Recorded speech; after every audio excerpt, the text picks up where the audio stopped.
ஓம் சாந்தி. 18/5/2026 திங்கட்கிழமை. வாணி தரும் வசந்தம். இனிமையான குழந்தைகளே, நாம் ஈஸ்வரிய குடும்பத்தினர். நாம் நமது மறைமுகமான தெய்வீக ராஜாங்கத்தை ஸ்தாபனை செய்து கொண்டிருக்கின்றோம் என்ற இந்த ஆன்மீக போதையில் இருங்கள்.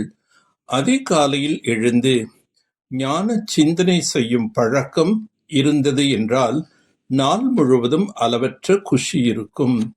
குழந்தைகளே, அமிர்த வேளை எழுந்து தங்களது தந்தையிடம் இனிமையாக உரையாடுங்கள் என்பது தந்தையின் ஸ்ரீமத் ஆகும்.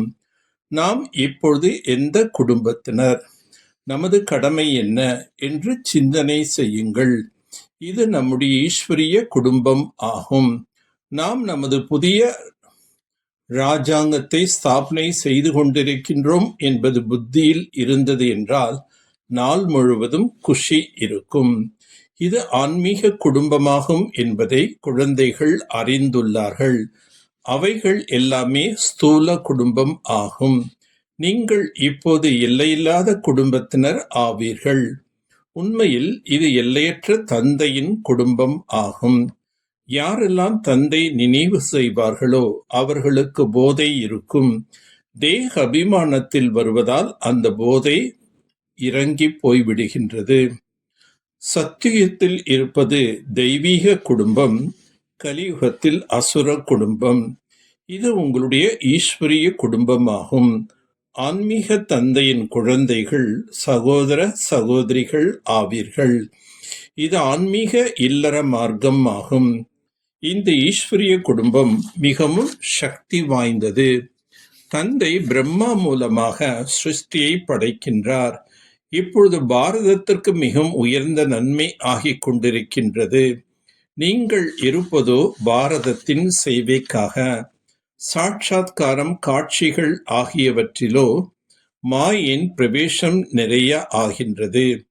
எங்களுக்குள் சிவபாபா வருகிறார், சிவபாபா இதை கூறுகிறார் என்று கூறுகிறார்கள். இவை எல்லாமே பூதங்களின் பிரவேசமாகும். குழந்தைகளாகி நீங்கள் எச்சரிக்கையுடன் இருக்க வேண்டும். இந்த பூதங்களின் வியாதி எப்பேற்பட்டது என்றால் 2 உலகங்களிலிருந்தும் இல்லாமல் செய்து விடுகின்றது. நாம் சாட்சாத்காரம் செய்ய வேண்டும் என்ற எண்ணம் ஒருபொழுதும் வரக்கூடாது. மாயை அநேக விதமாக ஏமாற்றுகின்றது. சாட்சாத்காரம் ஆகியவற்றால் எந்த நன்மையும் கிடையாது. தந்தையின் கட்டளை, நீங்கள் எந்த ஒரு தேகதாரியும் நினைவு செய்யக்கூடாது. தந்தையை அறிந்து கொள்வதால் பாரதம் சத்கதியை அடைகின்றது.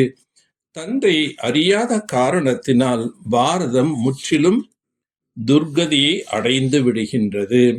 இப்பொழுது தந்தை வந்து சட்டத்தை பிறப்பிக்கின்றார், கூறுகின்றார், குழந்தைகளே, ஜாக்கிரதை, விகாரத்தில் செல்லாதீர்கள். காமத்தின் மீது வெற்றி அடைய வேண்டும். புயல்கள் ஆகியவை நிறைய வரும். இதில் மனம் உடைந்து போகக்கூடாது. மாயினுடைய எத்தனை விகல்பங்கள் வரும் என்றால் அஞ்ஞான காலத்தில் கூட அவ்வளோ வந்திருக்காது. அப்படி கூட தீய எண்ணங்கள் வருகின்றன. ஆத்மாவுக்கு இனிமையான தந்தையின் மீது அன்பு வேண்டும். சிறிதளவு கூட ஏதாவது ஒரு ஆத்மா மீது அன்பு வைத்தீர்கள் என்றால் அது அதிகரித்து கொண்டே போகும். அவர்களுடைய நினைவு வந்து கொண்டே இருக்கும்.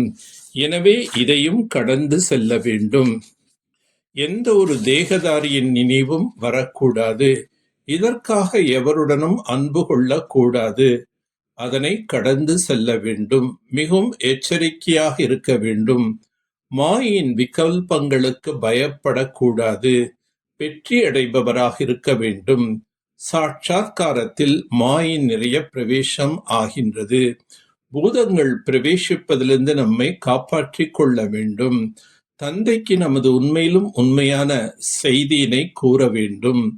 ஒவ்வொரு விஷயத்திலும் சாரத்தை கிரகித்து கொண்டு ஆல்ரவுண்ட் ஆகக்கூடிய எளிய முயற்சியாளர்களாக ஆகுக.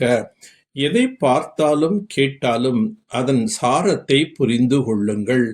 பேசும் வார்த்தைகளிலும் செய்யும் செயல்களிலும் சாரம் நிறைந்திருந்தால் முயற்சி எளிதாக ஆகிவிடும். அப்படிப்பட்ட சரள புருஷார்த்தி எல்லா விஷயங்களிலும் ஆல்ரவுண்டாக இருப்பார்.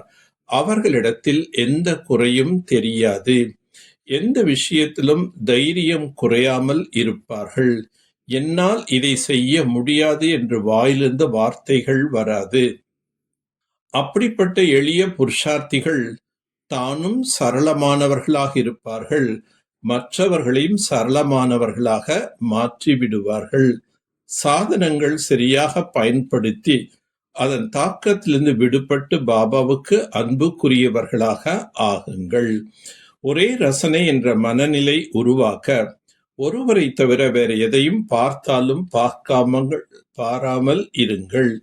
இங்கே பார்க்கும் எதுவும் நிலையாக இருக்கக்கூடியது அல்ல.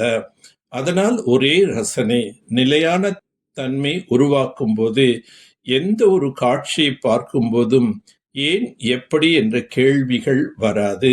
இதுதான் வீண் எண்ணங்களின் குழப்பத்திற்கு காரணம். இந்த வரிசை முடிந்த பிறகு தான் சம்பூர்ண தன்மை என்பது ஏற்படும். நல்லது. ஓம் சாந்தி.